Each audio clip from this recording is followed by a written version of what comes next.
क्या आपको पता है, कुछ रिश्ते सांस की तरह होते हैं। जब तक होते हैं जिंदा रखते हैं, और जब छूट जाते हैं सब कुछ खाली हो जाता है।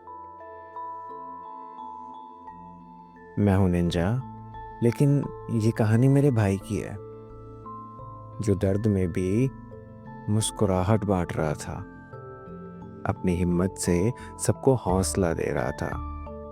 ये कहानी मेरे बचपन की है, जब हर दिन हर खेल भाई के साथ होता था। भाई और मैं सिर्फ दोनों ही नहीं, पड़ोस के बच्चों को भी बुला लेते थे, कभी हमारे घर कभी उनके घर। और फिर हर खेल के साथ शुरू होता था एक नया सफर। एक दिन मैंने भाई से कहा, भाई चलना, पापा की तरह बस बनाते हैं। तू कंडक्टर बन जाना और मैं ड्राइवर बन जाऊंगा। तो उस बस के लिए हम पीछे जंगल में जाते और पेड़ों के पत्ते तोड़ कर लाते हैं, जिनमें प्लेन पत्ते रुपए बन जाते और जिनमें निशान होते वो बनते हमारे टिकट। फिर भाई चिल्लाता, अगला स्टॉप जयपुर, अगला स्टॉप अजमेर। और मैं बस चलाते हुए बोलता, लेफ्ट मोड़ आ रहा है। और हम दोनों भाई बस की तरह झूल जाते हैं, कभी इस तरफ तो कभी उस तरफ। कभी कभी शाम के समय घर के बाहर भजन मंडली लगती थी।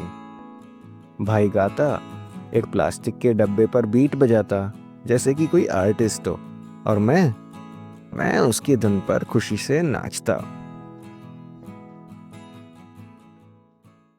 पर एक दिन सब कुछ बदलने लगा। मैंने देखा भाई के गले पर एक बैंडेज है। मैंने पूछा, भाई मुझे क्या हुआ? तो भाई ने दबी सी आवाज में बोला, कुछ नहीं, ऐसे ही हुआ। लेकिन वो कुछ नहीं मेरे लिए एक रहस्य बन गया। मुझे कुछ समझ नहीं आता था, पर मैं देख रहा था। पहले छोटी सी बैंडेज थी, अब पूरी ड्रेसिंग होती है। मम्मी पापा उसे कभी हॉस्पिटल ले जाते हैं, कभी मंदिर, तो कभी किसी बाबा के पास ले जाते हैं, और कभी कोई कुछ बताता नहीं था। ऐसे ही फिर एक दिन मैंने चुपके से सुना, गले में गांठ है। गांठ? ये क्या होता है? मैंने सोचा जैसे कोई रस्सी में गांठ लग जाती है, शायद भाई की नस में भी। मेरे दिमाग के घोड़े इतने दूर तक दौड़ते ही नहीं थे कि कुछ अच्छे से समझ पाते।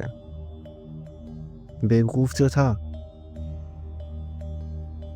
जब भाई स्कूल जाता तो गले में गमछा डालकर जाता, ताकि किसी को वो बैंडेज दिखाई ना दे, कोई मजाक ना बनाए। क्योंकि उसके पास जवाब नहीं होता था कि कोई पूछेगा कि क्या हो रहा है तो क्या बोलना है। फिर एक दिन भाई स्कूल नहीं गया, माँ और पापा के साथ इलाज के लिए दूसरे गांव गया हुआ था। और मुझे फिर वहाँ अकेले स्कूल जाना पड़ा। मुझे अकेला देखकर क्लास में एक लड़का कहने लगा कि क्या हुआ, तेरा गमछा वाला भाई नहीं है आज?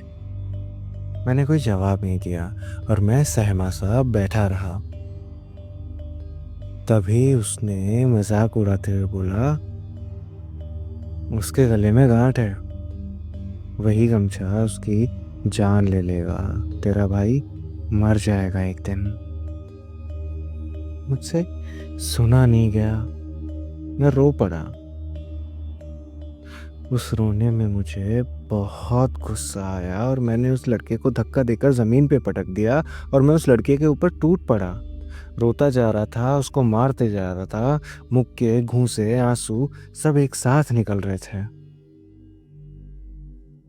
हमें लड़ते हुए देखकर बच्चे टीचर को बुलाने भागे, और जब टीचर आया तो उसने सिर्फ मुझे डांटा, 2 चांटे भी मारे और घर भेज दिया, ये कहकर कि लड़ने से क्या होगा, जो होगा सो होगा। वो कह गया जो होगा सो होगा, पर क्या अपने भाई के लिए भी ना लड़ूं? अगर उसके दर्द का जवाब नहीं बन सकता तो कम से कम उसकी इज्जत का पहरेदार तो बन सकता हूँ। मैं मुंह लटकाकर घर के लिए चल दिया और घर आकर दादी से चिपक गया।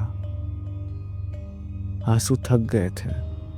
गुस्से ने भी सांस ले ली थी। दादी की गोद में एक नर्म सा आसरा बन गई और मैं छोटी सी दुनिया में भाई के दर्द को समझने की कोशिश करते करते सो गया। अगले दिन मैं स्कूल भी नहीं गया और शाम को जब भाई आया, उसने देखा मेरी आंखें लाल थी, मुंह और हाथ पर छोटी छोटी चोटों के निशान थे। उसने परेशान होकर पूछा और फिर मैंने सबको पूरा सच बताया। और देखो तो उल्टा पापा और माँ मुझे ही डांटने लगे कि मैं बिगड़ गया हूँ, गुंडागर्दी करने लगा हूँ। पर भाई ने मुझे उस वक्त गले लगाया, बोला इसने मेरे लिए लड़ाई की है, मत डांटो इसको। उस वक्त लगा मैं किसी के लिए ना सही पर भाई के लिए ज़रूरी हूँ। दिन ढल चुका था तो उसके बाद हम दोनों छत पर आ गए। तारों के नीचे भाई ने कहा, डर मत, मैं ठीक हो जाऊंगा। और फिर हम दोनों उस लड़के के कान खींचने जाएंगे और फिर हम मिलके उस लड़के का मजाक भी उड़ाएंगे।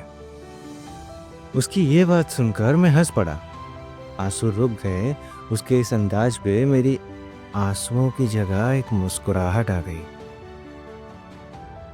उस रात भाई ने मुझे विश्वास दिया कि मैं अकेला नहीं हूं। भाई हमेशा मेरे साथ है। भाई ने दर्द छुपाया, मैंने आंसू छुपाए, लेकिन दोनों ने एक बात समझी, रिश्ता वही असली होता है जहां लफ्ज कम पर विश्वास गहरा होता है। अगर आपके भी भाई ने कभी आपके लिए कुछ छुपाया हो तो कमेंट ज़रूर करना, क्योंकि कुछ भाई अपना प्यार शब्दों से नहीं जज्बातों से बयां कर जाते हैं। मिलते हैं अगले एपिसोड में, जहां एक याद और भरी हुई है उन लम्हों से जो दोबारा कभी नहीं आए। चलता हूँ।